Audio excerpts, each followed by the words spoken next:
So hello, welcome back to the channel. In this video, I'm gonna talk about a very interesting topic and very important topic, and in a very weird manner that will not come naturally to you in any like common sense. So let's talk about breathing, which I'm doing currently now. I'm breathing. Have you ever questioned why we are able to breathe? So you are expecting that this video is gonna be answer some crazy biological logic. This video is gonna be about crazy biological things. I'm gonna explain how the breathing process is. No, this video is gonna explain the mathematics of breathing.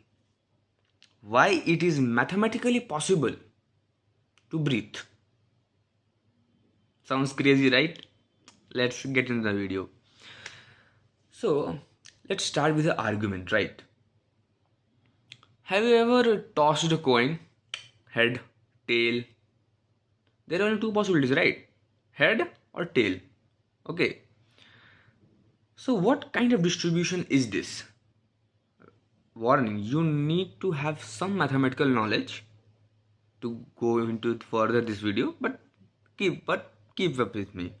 So, what kind of distribution this head and tail coin flipping process is? What kind of probability distribution it follows?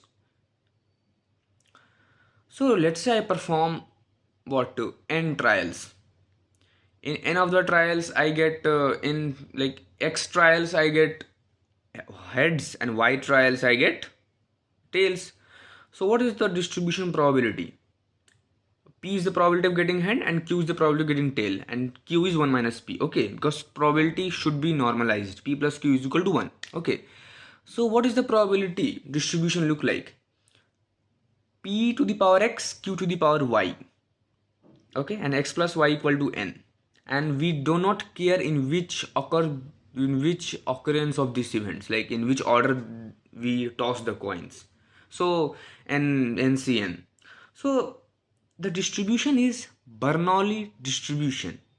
ncn p to the power x, q to the power y. Okay, this exact distribution, this is the distribution of air around us also, like the distribution of head tail process.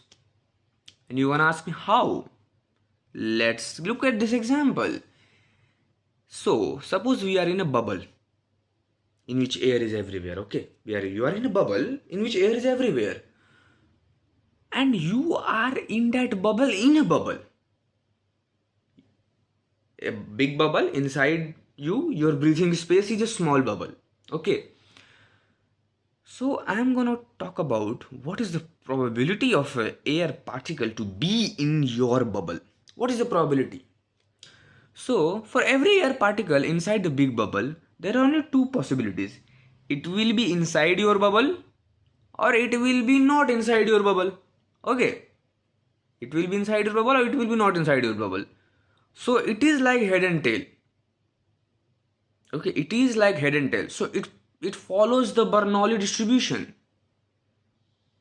Okay, and for every Bernoulli distribution is a probability distribution, and for every probability distribution like Gaussian, normal, whatever it is, there are some variances and mean. And here the mean is air density.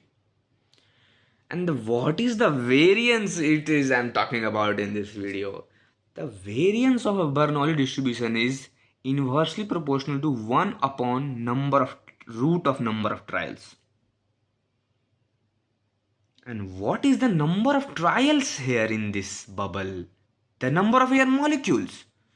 And it is inversely proportional to 1 over square root of number of particles. So, and what is variance? Variance is the spread of a probability distribution around mean. Okay, around mean.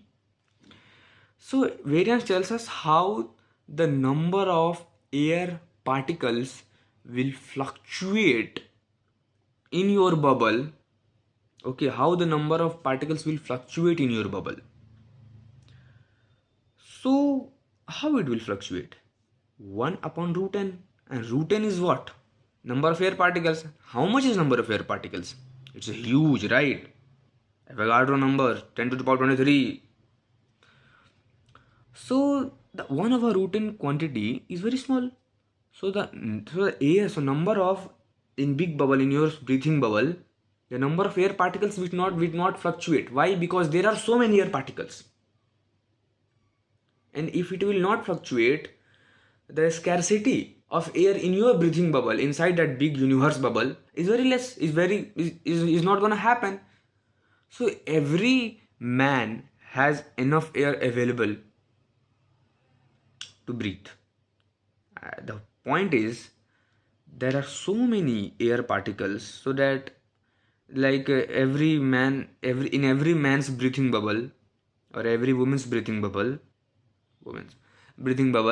um, um, the enough number of particles are available, and this distribution follows Bernoulli distribution, so the variance doesn't happen. Variance is so low, so the quantity remains around the mean only. So the density of air is like homogeneous everywhere. That's why density of air is homogeneous.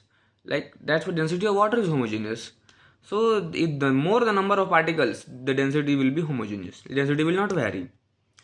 So at the end of video, you are thinking that I am telling you some very commonsensical thing, right? Very commonsensical, like, yeah, we don't know, like, but I am telling you with a perspective of Bernoulli distribution. Okay, like how maths is also telling that we are able to breathing.